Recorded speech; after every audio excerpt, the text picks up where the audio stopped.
Hey everybody, it's I Want2Be Retro. Today we're going to take a look at installing WebIssues, a bug and enhancement tracker, on Windows. To get started, we need to download the latest release of XAMPP.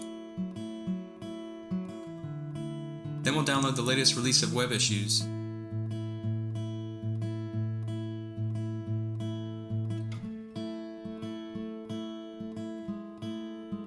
as well as the Microsoft Visual C++ installer. Navigate to your Downloads directory and launch the Visual C++ installer. Check the I agree box, then click Install. When the installation completes, click Close. Now extract the downloaded XAMPP zip archive.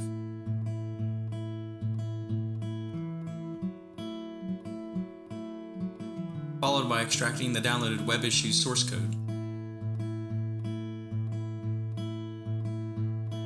Rename the extracted WebIssues folder to just WebIssues, removing the version number.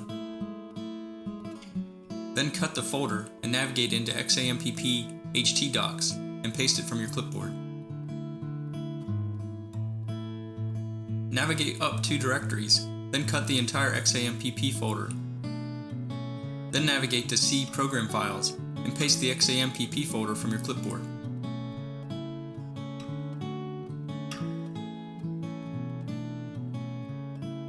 Navigate into the XAMPP folder and execute the setup xampp.bat file.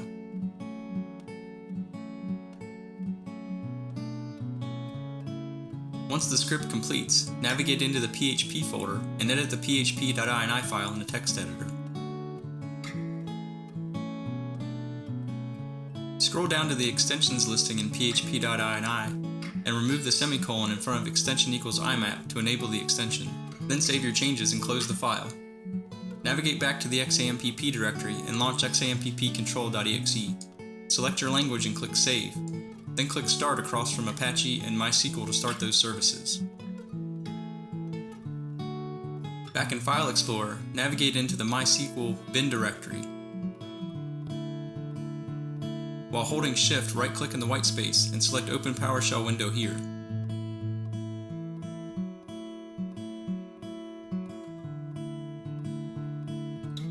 Next, we'll log into the MySQL command line utility as the root MySQL user.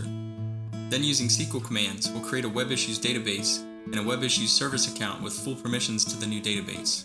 We'll flush privileges, then exit out of the MySQL prompt and close out of PowerShell. Open a web browser and navigate to the DNS or IP address of the host /WebIssues.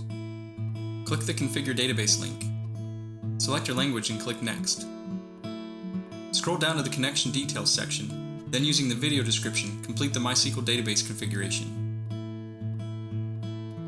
On the server configuration form, enter a server name.